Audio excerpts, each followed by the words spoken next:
Well, hello everyone. This is Donnie, Shelton, and Dan Gordon. We are kind of continuing our webinar series that we started with COVID-19. And Dan, I got to tell you, I'm a little excited about this webinar because we're not going to be focused on COVID. This is kind of a different webinar where we're gonna run into some different topics. And so I don't know about you, but I'm a little excited to talk about something different. Although I will say, I did bring a mask. See you here, but I don't want to talk with a mask on.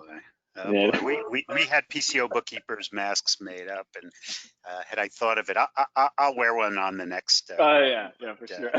And by the way, anybody who wants a PCO Bookkeepers mask, just let me know. Where the advertising is incredible. So. Oh boy. So Get your so very yeah, own PCO Bookkeepers. yeah. I'm trying to think, can I come up with something for social distancing, a Coalmarch social distancing, I don't know, stick or something? You can whack someone if they get too close, but I don't know. We'll see. May work. So It may work. yeah, so this, this webinar, I thought it'd be great for Dan and I to talk a little bit about how to maximize the growth of your business. Now, going forward for these webinars, who knows where the topics are going to go. I hope we don't talk about the Yankees or something esoteric or a sports team up in the Northeast. But for the most part, we're going to keep it business related and hopefully very, very helpful for those that are joining in with us. And I will tell you, this is one of my favorite topics. I love talking about how you can grow a business, and most importantly, how do you do it really, really well. And I am very excited about what we're going to be talking about today, because we're going to have kind of two different perspectives on, one, this is how you do it from a marketing perspective, but two, this is how you structurally set up your business so that it can be sustainable and grow over the long term. So, and I think with that, digging in is important, like really looking under the hood. So, absolutely. you can read the articles in the magazines, whether it's trade or outside the industry, and they'll give you, some ideas. But we're going to dig in. The cool thing about what we do and what you guys do, we have real data. It's not Yeah, survey data, it's client that's data, right. and that's Yeah. so important. So. And I think we're pretty unique in the industry because we do have that kind of data, right? It's not like you said, surveys are one thing, but real data is something totally different. And so, so with that, Dan, we're going to talk about, okay, well, how do you grow a business? And I put some things up here on kind of the slideshow, and these are the traditional ways that I think most pest and lawn companies are going to be growing their business. There's the door-to-door strategy, there's the digital strategy, there's kind of the mass media strategy, and then of course, I know that you're pretty involved on this side, but also acquisitions, right? And so when you're looking at growing, I mean, there's other methods, but I think you would probably agree with me in that these are probably the main ones that most folks use to grow their businesses. Yeah.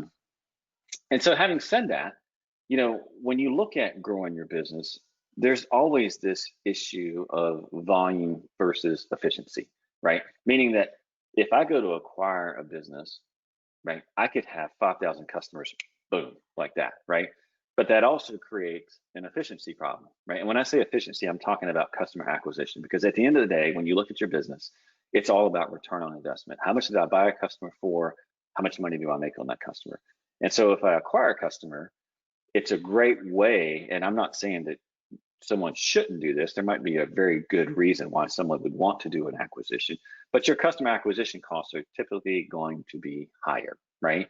And vice versa. Also, you don't get the kind of company. I mean, you've got to take what they're giving, right? So it Right. wasn't built the way you want. So maybe you're highly residential and you get a bunch of commercial, or vice versa. So acquisitions, finding the perfect acquisition is really, really difficult. So that's kind of, one side of the scale. The other side of the scale is, I'll never forget years ago. Did you ever hear of Service Magic? Did you ever hear that company when it first came out? This was many Yeah, years ago. they Yeah. were So like lead aggregators, or yeah, they were like, hey, you call us and then we'll divvy out the lead, and then these companies will call you and you'll be Service Magic certified. Well, when they first came out, I was the only one on their platform in Raleigh. And I remember like my cost per sale was like $15. And I kept calling them like, give me more leads, give me more leads. Like, this is great, right? But I never got more than like 20 calls a month, right? And so the other side of the spectrum is that you can be really, really efficient, like, and have super low acquisition cost, but most likely you're going to have a volume problem, right? You're just not going to be able to get a ton of customers that way. And so there's this, this tension kind of between, okay, I want a lot of customers, but I want them cheaply, right? And the question becomes is like, how do I maximize that? And I would venture to say that, Dan, you're pretty much like me, that I'm all about maximizing the growth of my business at a profit. I realize there's folks out there that, they've got access to capital, they've got maybe private equity behind them or whatever. I have to make a living, I have to eat, right? And so I'm trying to figure out, how do I grow my business and make money, right? So there's two ways to look at it. Your pest control company is either a total investment where you're not looking to make any money, but you're looking to build it for a few years and maybe exit at a profit, or this is what you've decided to do as a career, and you need to. There's two circles. There's the income circle that you need to support your family, and then the wealth circle. That's kind of like your 401k. That's at the end of the end of the day, what can you sell it for? And but there are definitely people, if you've got private equity and that's the way you want to roll, you're not looking to make money. But most of us try to make money. Well, You know, let me go on record and saying that, Donnie Shelton doesn't have a ton of money, and so I have to do it at a profit. I've had to I do don't some know. of I'm it thinking anyway. if I figured I'd get a nosebleed if I sat on your stack of money. So That's right, for sure, for sure. So when you go back to kind of all these different strategies, right? When you look at door to door, which by the way, door to door is a phenomenal strategy. It's pretty expensive usually, right? Mass media works extremely well in some markets. It's a lot of money, right? Acquisition, again, all of these. But when you look at like, how do I optimize both volume and kind of a low customer acquisition cost? There's no doubt, digital right now is the way to go to do that. And I think it's probably the best platform. Now, there may be cases where you find an acquisition that is just super cheap. I mean, not to say that, some of these other avenues, there may not be a way for you to maximize both volume and efficiency, but by and large, well, I door would say door to digital. door is a special skill set that most people don't have and most people can't leverage. Mass media takes a long time, and it's a huge brand building is a long-term project. And if you're in a major market, it costs a lot of money to do. And acquisition, 100%. you're gonna well, you've seen what's gone on with valuations. They're gonna pull in a little bit because of COVID, but not much. Right, So right. so Well, digital is a terrific alternative. yep. So this is the great part where we get into the details. And so, Dan, I'm going to ask you, when it comes to digital, what is the most common question you hear from customers when they're talking about their digital marketing and kind of what they're spending? My data sucks. Yeah, I right. don't believe my agency. I They're don't. they're, they're throwing me a bunch of nonsense and Yeah. I knew you would say that. I put it here. I hear this all the time. Hey, I get these numbers from my marketing company. They tell me what's going on in analytics. I can't make sense of any of it. They're telling me that I've got 3,000 leads. I got 500 sales. I don't know where these numbers are coming from. Um, and it's kind of crazy when you think about that, Dan. I mean, because, when you look at the technology that's out there now, like how everything is tracked, right? I mean, everything. Like I can tell you that folks that come to our site, like what they're watching, and yet there's kind of this big disconnect between what's really happening in terms of sales, like what's driving growth versus what's happening on the website. And there's a huge disconnect there. I mean, these folks that are telling you that, it's not like it's a lie or they're just, they can't comprehend it. It's fundamentally there is a disconnect between what's being reported versus what's happening on the CRM, or at least at their business, right? It's just not the I don't know same. anybody who looks at their Google Analytics and believes what they see. So Yep. Yep. And so what that typically turns into is that an owner says, well, I don't trust it. So I'm just going to give it kind of like maybe, 10, 15, 20, 50% of my marketing budget because I don't know what's happening. I mean, I know it's maybe working, may not be working, but I don't have a clear vision of what's happening there. And so what that turns into is that a lot of owners end up leaving a lot of money on the table and they don't optimize either volume or efficiency. So there's volume that they're leaving out there, and typically their customer acquisition costs are not as nice as they could be, right? I mean, just as well as I do, if I have if I have a company that has a good brand, let's just say I've got great reviews, right? what we see is that those companies get better search rankings and they convert better.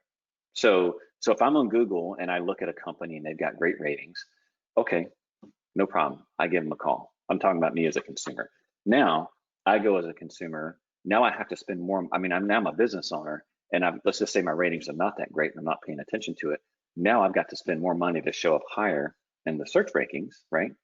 And number two, once a customer goes to that ranking, they're going to be a lot less likely to convert. And so it's actually more expensive, for a company that's not paying attention to the kind of their digital brand to grow than it is for a company who's really dialed into this. And so, over time, what this turns into is almost like a self-fulfilling prophecy, right? It's like it doesn't work, and then you can kind of see a company that start this downward slope. And so anyway, so this is the thing I love about these webinars is that we can get into the details, and we're going to talk a lot about how do you maximize. I mean, that's the question of the day is like, how do we maximize digital for both volume and efficiency? And so I wanted to start with kind of this traditional marketing engagement. And I have this graphic up here. It's not probably not the best graphic, but it kind of shows the traditional problem that we have, right? So if you engage with, say, a digital marketing company, they're going to build you a website. They're going to probably manage some of your social. They're probably going to do some of your pay-per-click, right? They're going to do all of those things. And there's one fundamental problem. Dan, can you guess what this fundamental problem is? Give me a hint. Well, let's see. I'll start with this. I can track how many people come to the website. I can track how many people engage in social. And let's just say I can track how much money you're spending on pay-per-click. What's the one thing I can't track as a marketing agency? Your cost per lead, cost per sale. So yeah, I have no clue what's happening in the office, right? So I can say, hey, look, you got say 3,000 form submits, and I'm just using round numbers here, right? How do I know those form submits aren't current customers, or how do I know those form submits aren't people who are not necessarily lined up with your service? They're asking for services that you don't offer, right? I don't know what gets translated once that contact is made, right? And this is the problem that you come in and they do a form fill or call up and say, I saw your truck. But meanwhile, they filled out a form that came through on a pay-per-click. And so the agency thinks that, that they garnered that lead, but in fact they didn't. So it's interesting. The other thing that I think is, years ago when we used Yellow Pages and they say the pay-per-click is the new Yellow Pages, you had a set amount. You couldn't dial it up and dial it back. So you had a monthly amount or annual amount that you spent. You just took the total number of leads, and you divided that amount by the total number of leads, and that's your cost per lead. The thing with digital is on a daily basis, you're dialing it up, dialing it back. So your spend is different every day. And so you got to, it can get out of control pretty quickly if you don't watch it or control it. And you absolutely have to stay on top of this, right? I mean, you think about the Yellow Pages, right? Just since we're using that example, I pay my money, I get the double truck, right? Whatever that is, right? Remember the double truck, right? Well, at the double truck with the 4 colors, and then yeah, for sure. Whatever they could sell you. Right. Well, I'd have my position in that book, and that was fixed for the year. Dunsky, right? With digital, it is so dynamic. Positioning is changing every single day, depending on what I'm spending is changing, right? And so there's nothing static about it whatsoever. And so when you look at kind of what an agency has access to, especially when there's this big disconnect between what's happening on sales, there's a ton of limitations, right? So the first limitation is like what's actually tracked, right? So let's talk about a website. I can track form fills. I might even put some call tracking numbers on there. But what about the numbers that are not tracked? Let's say the numbers that are on your truck, the numbers that are like your main number. The phone calls go to those numbers, completely get missed by the agency, right? Same thing for, what can, I mean, when you think about, let's just look at like this disconnect between, someone calls in, it is tracked. Now, let's just say they get through the sales process, but they actually don't convert. And there's a trend there, right?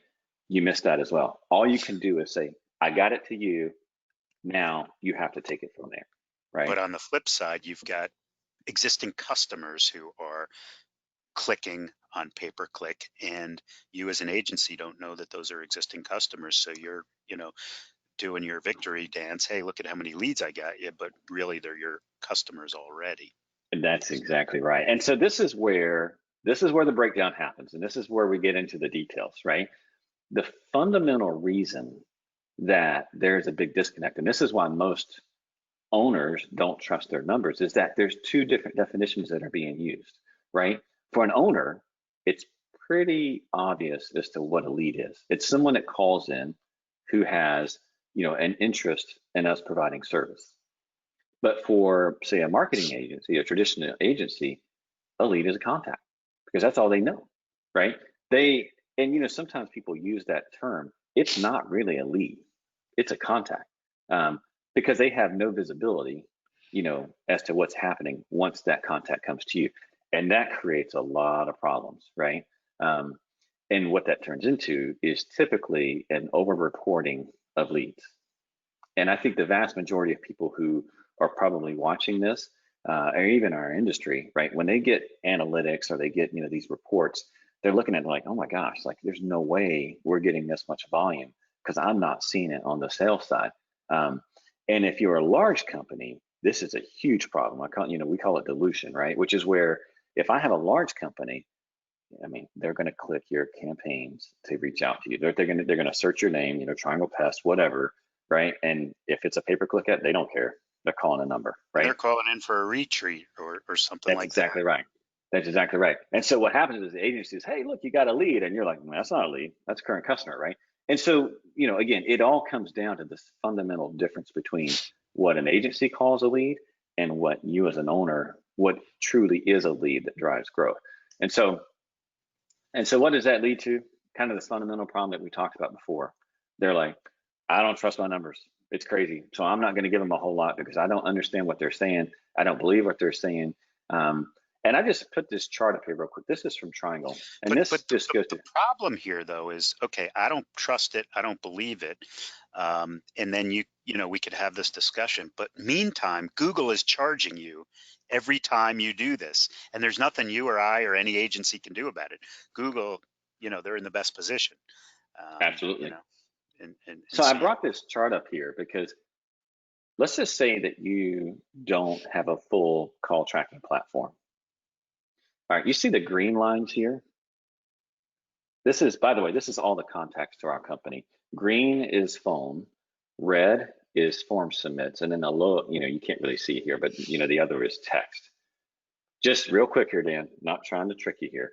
If you were to say which one has more volume, green or red, what would you say? Well, it's green, but what's interesting is if you look at lawn care companies, it's actually red. People, because it's not an emergency service, right? So the Right. red, what we find is, with lawn care companies, people just submit a form and say, hey, get me an estimate online. I don't even want to talk to you or whatever. But pest control, it's an emergency, so they pick up the phone. So now here's the fundamental thing that I want you to think about.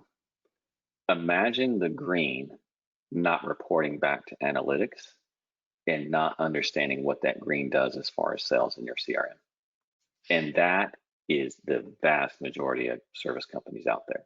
That's their state. And this is exactly why they don't trust their numbers. And that's why their numbers are not correct. So it's a big problem. But this is pretty cool because guess what? We know how to solve this and we know how to manage this in such a way that you can maximize both growth. Well, isn't this funny? Hang on, I have to just point this out, Dan. Most critical number to maximize both growth. Oh, okay, growth. I was reading it as three names, but growth, volume, and efficiency. So if I were to ask you this question, and Dan, by the way, I don't know why I'm asking you so many questions on this webinar. And I hope stay. I'm answering them correctly because we're both just winging it, but go ahead. That's right. That's right. So if you were to say, what's the most critical driver? If you're looking at this tension, right? I've got volume and I've got efficiency, right? What is a good way of measuring how do I maximize both, like a key number? What would you say that number is? Well, e- everything is all about cost per sale, right? So, and then you Yes, work backwards. Okay, what's your conversion rate? Maybe I'm dude, paying this way is like double down. jeopardy, man. Yeah, Yeah, yeah. maybe I'm paying way down and I'm getting great cost per lead, but I can't convert, so my cost per sale is too high, right? Or maybe I'm paying way, high for my marketing, but I'm closing at 100%, so that's bringing my cost per sale down. So the two kind of work in conjunction with each And other. I would say, when you're looking to try to maximize both your growth and your efficiency, if you take nothing else from what we're talking about right now, it's like you absolutely have to know this number and you have to manage it.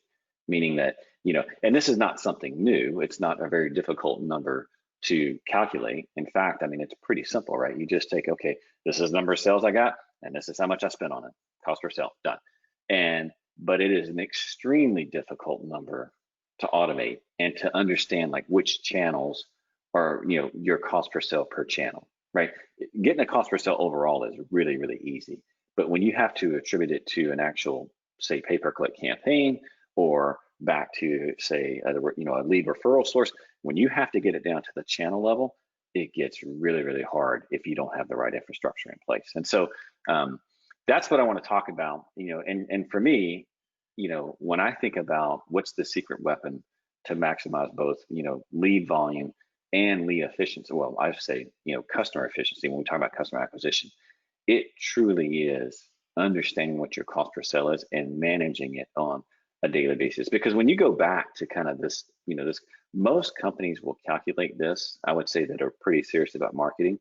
The problem is timing, right? They may look at it like, oh, last month our cost per sale. Well, that's got nothing to do with this week. I mean, I know here in North Carolina, we manage this, on a daily basis, sometimes even an hourly basis, right? If the weather, I mean, for example, if the weather's down in the 70s, our cost per sale may shoot up to $200. But we pull that money off the table and we're like, hey, we're going to save that money and we're going to save that budget for a day when people are super, when demand is really, really high and people are buying. Because what will happen is that, if you're not managing it on a daily basis, you may have a bad weather day. Who knows what's going on, right? And you're getting a lot of clicks, but it's not translating into sales, and your cost per sale will go up. And if you're not managing it or you don't know it until a month later, well, guess what? You just spent a ton of money that didn't really That's an translate. interesting point, but do you think that those people are clicking on a cold and dreary day? Or are Your they current doing their customers are, especially if research? you're a big company. So you think it's all occur? So you don't It's think not people all. are It's doing not all, but it's research for when it does warm up and that's whatnot, exactly right. but That's exactly right. it's not Because top of mind because the insects aren't swarming because it's colder, and let me ask you this: do you really want to fund current customers right? clicking your pay-per-click No. campaigns? Yep. Exactly. That's exactly right. So, all right. So, how do you solve this problem? I don't want to preach everyone to hell and not bring them back, right?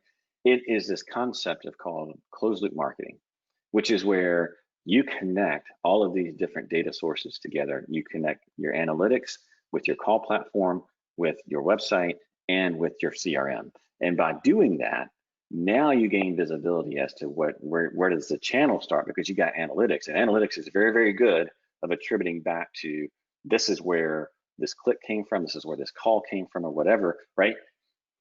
Now you tie that attribution data down to this is what turned into an invoice that we got paid on, right? And you can connect all that two together. And that is called closed loop marketing. And, in the past as an industry, to do this, we've had to use spreadsheets, we're manually pulling data from these different sources. You may be pulling data from your call system. You may be pulling, data from analytics, and then you're pulling, what actually happened in my CRM. And then it's kind of this piecemeal process on a piecemeal infrastructure. And as you know, Dan, anytime you piecemeal stuff together, it scales extremely well. It's always accurate, never any problems, and it's always timely. Am I correct on But that? but but you know what's interesting? So what is interesting is some of the most successful companies that I know of right now has a new position within their company over the past 5 years, and that's somebody who just puts these spreadsheets together. Most companies are hiring like recent grads from college, Yeah. or interns that pull this data together.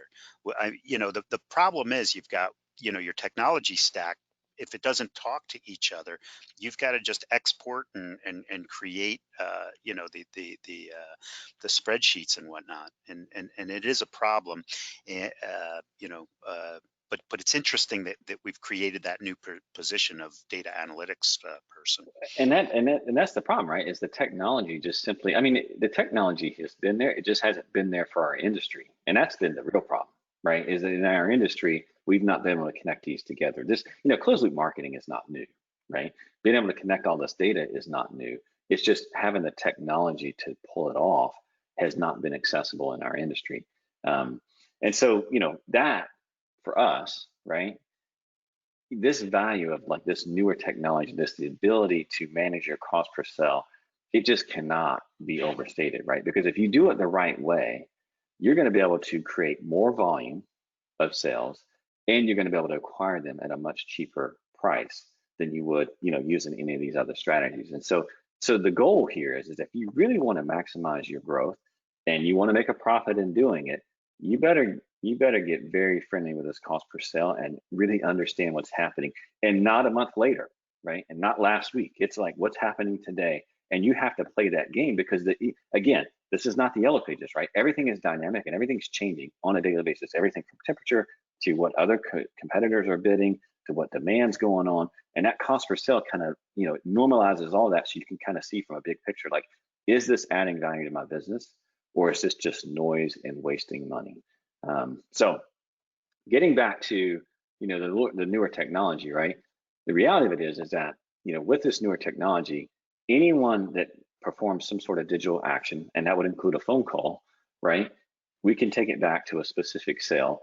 And what it prevents is that sometimes you may sit on a call with, say, an agency, and what they're going to do is they're going to cherry pick data. Every call is going to be, oh, it's great. These terms here moved up one. Who cares about search rankings?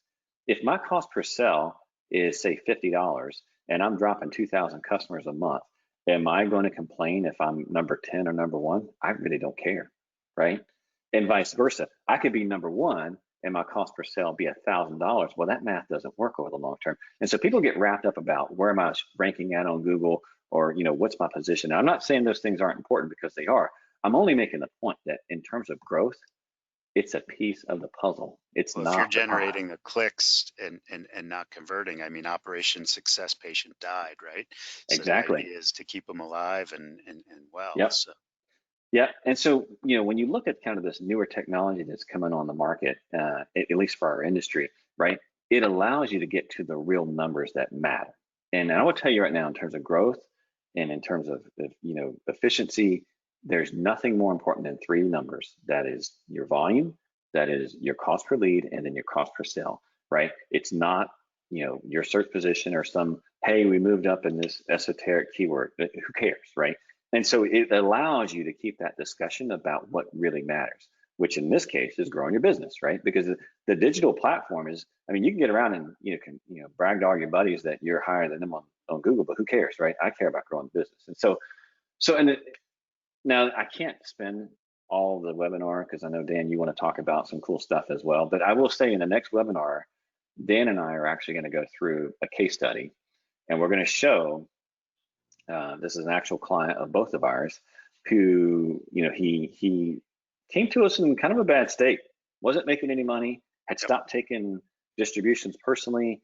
And we're going to walk through kind of how we got him turned around. And this is just a phenomenal success story. I mean, now he's making a ton of money, and I know, he's talking about paying taxes, which we all, I mean, it's kind of, it's a yeah, good it was problem to kind of have. funny. We do all of his CFO work, but he has an outside CPA do his taxes. And, she called me and said, your numbers are all wrong. And I said, why? And he said, well, because he owes $500,000 in taxes. And I said, here in America, when you make money, you pay taxes.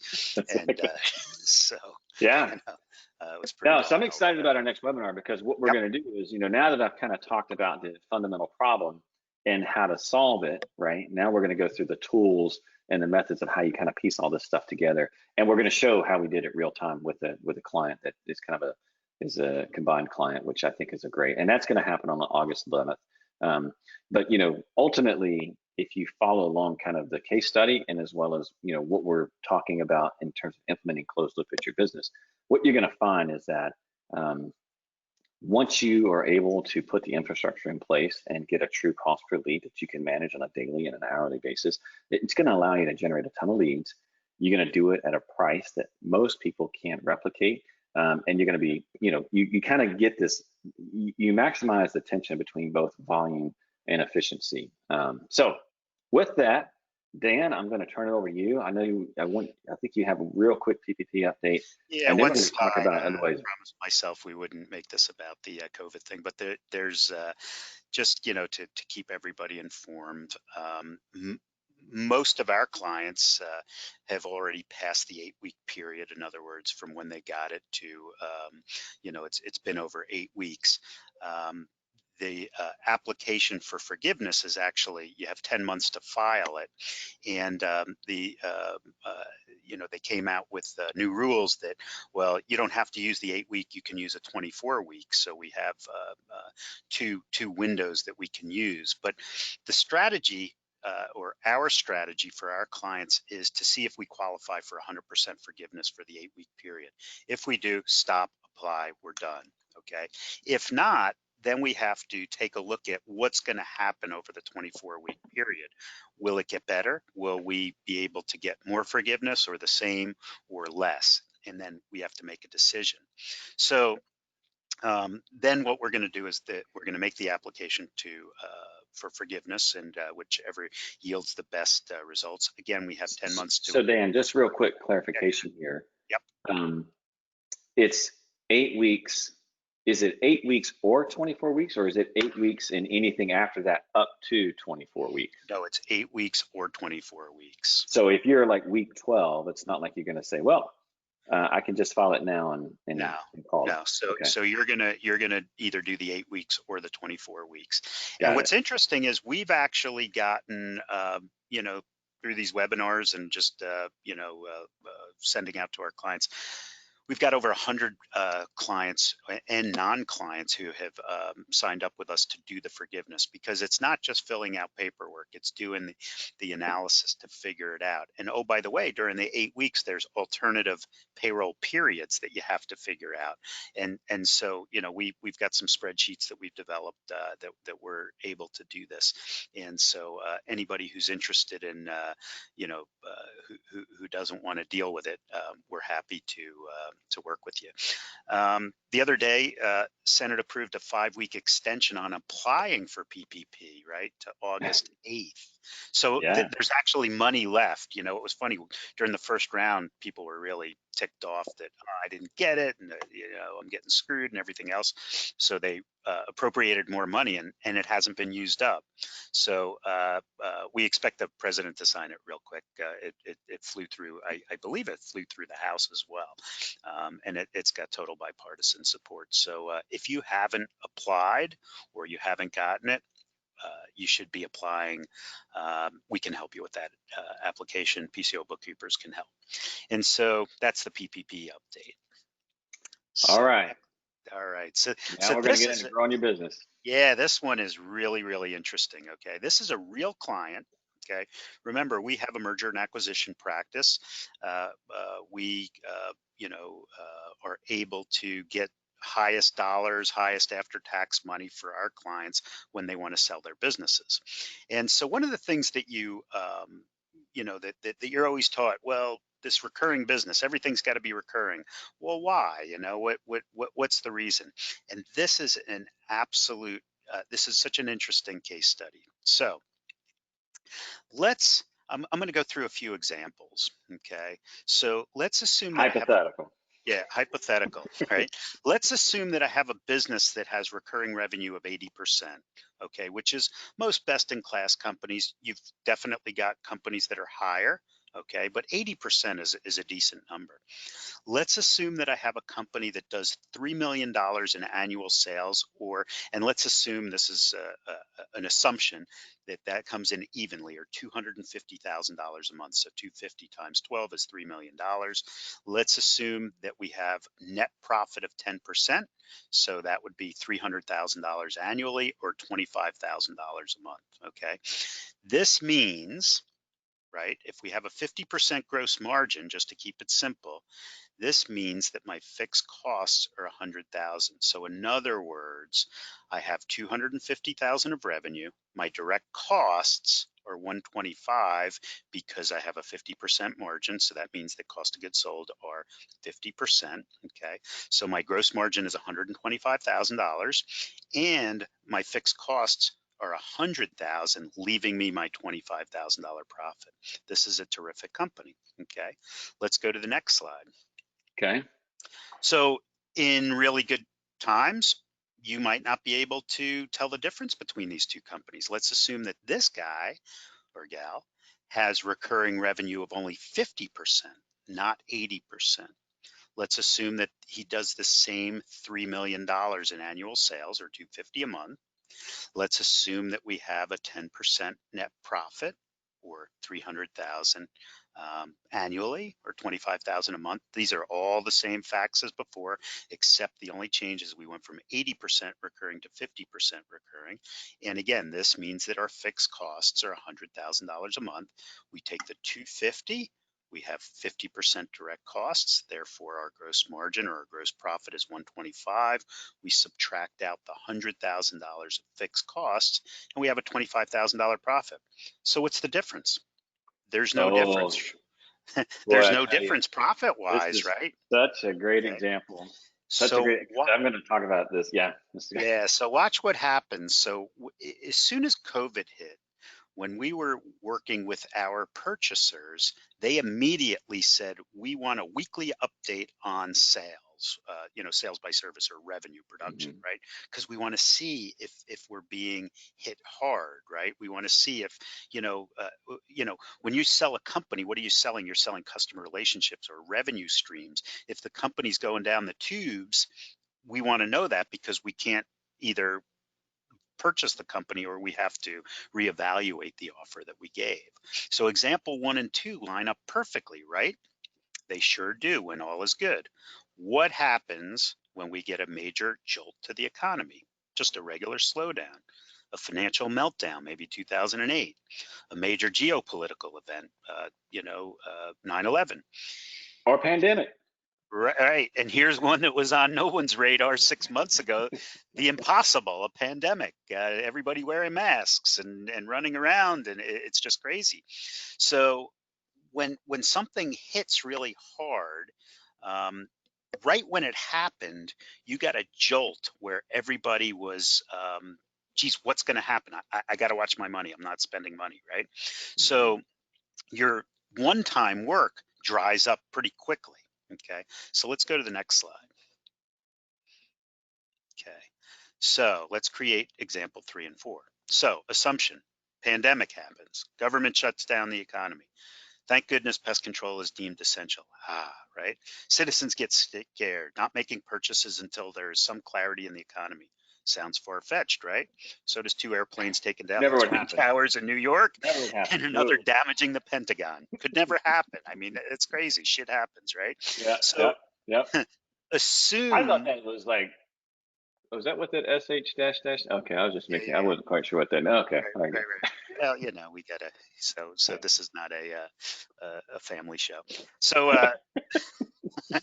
so assume 80% of the one-time work dries up. So in other words, let's say that we get this jolt and everybody's sitting in the fetal position. We don't know what to do. Consumers stop buying real quick, right? But what are they stopping? What is it that they've put the brakes on? The one-time work, right? The recurring work, they're not even thinking about. And so, maybe somebody, if you have a restaurant, or some people who are thinking about it, they say, listen, let's skip this service. So let's assume we get this jolt to So the let's economy. dig into that a little bit. Cause I mean, Go I ahead. think about like, this is not a case study. This is for real. At This is a Triangle, our yeah, bed bug has just taken a hit. because of Yep. this, right? I mean, it's not awful, but it's definitely not great, right? And it's because people aren't traveling. That's a lot of one-time work. And then you think about, which we don't do tap, but I gotta believe if someone's concerned about the security of their job, are they really gonna fork over the money to insulate their attic with tap insulation? Maybe, right? But if I'm a big, and by the way, I'm not picking on tap, I'm just using that as an example, right? But again, that's kind of one-time income or one-time revenue. And I 100% agree with you on this, right? It's like it Well, definitely dries so, up. well, let's take a look at bed bugs. So the volume is down because people aren't traveling to hotels, things like that. But at the end of the day, if you're in a house and you're getting bid up, and this is kind of what saved us during the last economic downturn, right? Because bed bugs came in. If you're getting eaten up, you'll pay anything, and it doesn't matter, right? There's just less opportunities, and that's why your volume dropped. But what happened, when did this pandemic start? Right at termite swarm season, right? Hmm. And if we get a termite swarm, if we don't treat the house right then and there, the house isn't going to fall down next week. So we have some time to make this decision. So your Right. termite work, your wood destroying insect work drop the one times, not or the initial jobs, not the renewals, right? But that one time revenue drops significantly. Okay. Yeah. So let's kind of so let's assume that 80% of the one time work dries up. In other words, so this company was, they'd spend a lot of money to bring in termite leads, and probably like 40% of their business was new termite work every year. Okay, so assume that before the jolt, that where are we? We're next slide. Okay. Okay, so as a result of the jolt, my assumption is that 80% of the one-time work dries up, and assume that I get 10% skip. So in other words, people aren't buying, that's the 80%, and then people who are on regular service call in and say, you know what, skip this service. So 80% of our 20%. So this is the guy who has 80% recurring. So 80% of the 20% of non-recurring is 16%. So we have a 16% revenue decrease in our one times, and 10% of our 80% recurring, which equals 8% of the revenue decrease. Okay, so now because of the jolt, we're losing 24% of our revenue. So total revenue is decreased 24%, and 24% of that $250,000 is $60,000. Next slide. Not not great, not fatal. Right, not fatal, and that's what we're going to show in the next slide. You're getting Yeah. ahead of me. So All so right. if the 250 of revenue decreases by 60K, then I have 190 of revenue. If I maintain my 50% gross margin, that means I have a gross profit of $95,000. Okay. Now, remember, my fixed costs don't change. Maybe they could. You could drop some costs, but just well, let's hold it constant for this example. But if I subtract my $100,000 of fixed costs now, I go from that $25,000 profit to a loss of $5,000. Hurts, but not the end of the world. Yeah. Okay. Now let's go to the example 4. And this is the 50% guy. So assume that recurring revenue is 50%. And again, assume that we have our 3 million or 250 each month. Assume that the net profit is 10%. All the same assumptions, right? Um, so this means that we're making that $25,000 profit the same as the first guy. Next slide. I'm going fast because we already went through that. But Yeah. now assume that 80% of the one time dries up and the same 10% skips, right? This is the same fact pattern for the company that has 80% recurring revenue. So 80% of our 50% equals a 40% revenue decrease. way different than the other result. 10% of our 50% only equals a 5% revenue decrease, which is better than the other guy, right? The other guy had a 10% Right. revenue decrease, but together we just lost 45% of our revenue, Now or this could be fatal. Yeah. 112,500. Now, next slide. Okay, so if we decrease our $250,000 of revenue by the 112.5, which is the 45%, now our revenue is 137,500 at a 50% gross margin. Our gross profit is $68,750. Apply our fixed costs of $100,000. Now I have a loss of $31,250 per month. This Wow. kind of loss could put you out of business. This is a Absolutely. real example, and this killed a deal that we had and put the company who was for sale in a really, really precarious position, because they just had a deal on the table where they were going to sell their company for a whole bunch of money. And now all of a sudden they can't It all even make dried up. ends meet, you know? And so Wow. they have to quickly try to reduce their fixed costs, right? And the question is, did we lose all of those termite jobs? Like, did they just go away? Will they happen in the future? I'm sure some of them will happen, because you have to take care of your termites, and now that the whole pandemic thing, people are used to it, so consumers are spending. But this is the jolt that happened. So it's interesting where you talk to industry professionals and you listen to all the experts, and oh yeah, recurring revenues where it's at. Well, there's a couple of reasons, and one of the things that a lot of people say, the reason that it's important is because when you want to sell your company, it makes your company more valuable, and that's true. But it also, when you get some sort of economic jolt, or you lose a revenue stream for whatever reason, this is what can happen to you. It, But if you it have, really what it is, it's value through stability, yep, really. yep, It's being able to, have a resilient company that can weather the storms. This is such a great example. It's funny, Dan, we have companies that come to us, and a lot of them will be in this scenario, right? They will have a vast majority of their revenue coming from one-time work, and it is very volatile. Um, and it's usually it takes about 2 years. Because let's face the facts here. Growing pest control and recurring revenue takes time.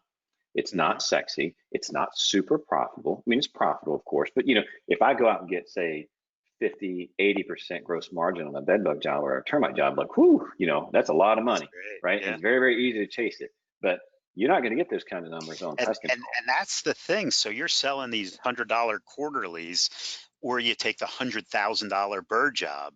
Well, Right. gee, what are you Yeah. gonna do? And Yeah. you're gonna take the 100,000, but meanwhile, it's that slow and steady growth of those hundred Yeah. dollar quarterlies that are gonna build stability Yeah. for weathering it for a bad day. And also, like you said before, we get lots of clients who come to us that are 30-40% recurring, and Right. they come to us in our M&A business, and, well, what do you think we can get for the business? We're reading all these articles, and all these people are getting these tremendous valuations, and I say, you'll be lucky to get 1 times revenue. Well, Right. how is that? Well, your Right. company's not built for value. It's not built for what the players who are making acquisitions are all about. So it's kind of an Well, let me interesting just thing. let me just drive one point home in case you missed it. And I just think it's such a, by the way, thank you for that example. It's such a great Yeah, example, but this is real data. This, what you just saw is really what happened, right? I mean, it's just crazy when you think about that. I mean, this is like a you deal said, that someone, fell apart for us. it's crazy. Yeah, Well, yeah, Dan, this has been a ton of fun for me. I'm glad that we had kind of switched over to jump into some other topics. Just a reminder to everyone, I think I think everyone's pretty well. I don't want to, obviously COVID's not over, but I think everyone's positioned well. We've done webinars before. There's a ton of resources. Just remind everyone that's, they're there if you want them.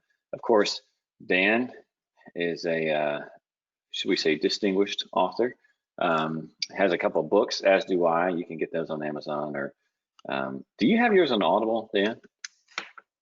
I don't. I just don't have the patience to sit there for Ugh. hours and read it. Maybe you can read mine, and because No, no, absolutely I not. use I read mine just so that I could put people to sleep. It's a great way right. if you're struggling with, insomnia. Just throw on one of my audiobooks and that'll put But you right but out. So, mine's a quick read. Yours are a lot thicker than mine, so you can get through mine in an afternoon if it's you know.